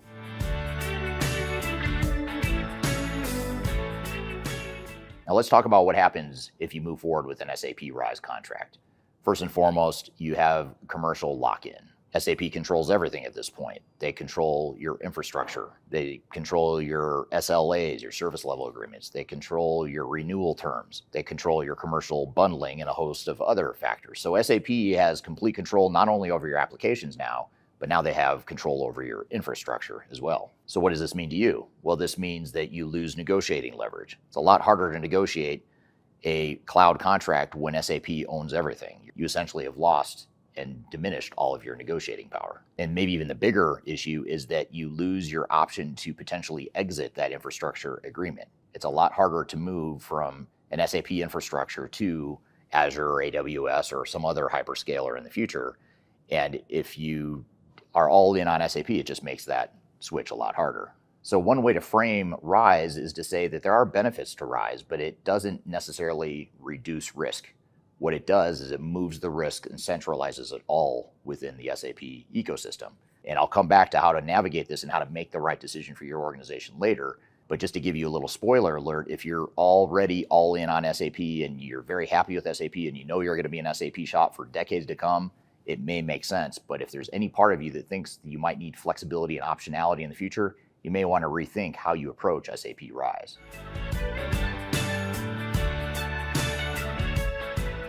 So does SAP RISE make sense for you? And how do you make that decision? How do you come to the right conclusion for you? For some of you, you're going to find that SAP RISE on SAP's infrastructure is fine. Others are going to find that it doesn't make sense, and you want to preserve some of your flexibility, some of your negotiating leverage, and your long-term optionality. And so what I want to do is give you a bit of a framework here to help make that decision. So RISE can make sense if you don't want to have a lot of IT ownership internally. In other words, if you don't have a robust IT staff that knows SAP really well, and you don't have any desire to have that competency in-house, it may make more sense for you to outsource that to SAP. In this case, maybe it makes sense for you to get the advantage of speed and ease of contracting with SAP Rise, knowing that you're giving up a bit of flexibility later if that flexibility isn't as important because you don't have the internal competencies. But Rise is more risky if you are more concerned about long-term flexibility, long-term costs, and long-term optionality. So in other words, if you have uncertainty in your business, or if you know your business is going to evolve quickly, or if you're already uncertain as to whether or not SAP is the right long-term partner for you, it may make more sense to look at other options to hedge your bets against SAP, not to go a different direction than S4HANA, but to take S4HANA and have it hosted through Rise on a hyperscaler rather than an SAP managed infrastructure. So here's a quick decision matrix or checklist you can use to determine whether or not you should go down the path of SAP Rise with SAP or SAP Rise with a hyperscaler. Well, first of all, if you aren't concerned about long-term flexibility and you don't want to have and don't plan to have internal IT competencies around SAP, then SAP Rise with SAP probably makes more sense. If your higher priority is negotiating leverage and preserving your long-term options, then looking at SAP Rise with a hyperscaler probably makes a lot more sense. You may want to go look at Azure or AWS as a potential hyperscaler infrastructure provider. And if your priority is future optionality, then you probably don't want to bundle everything together under one SAP Rise contract.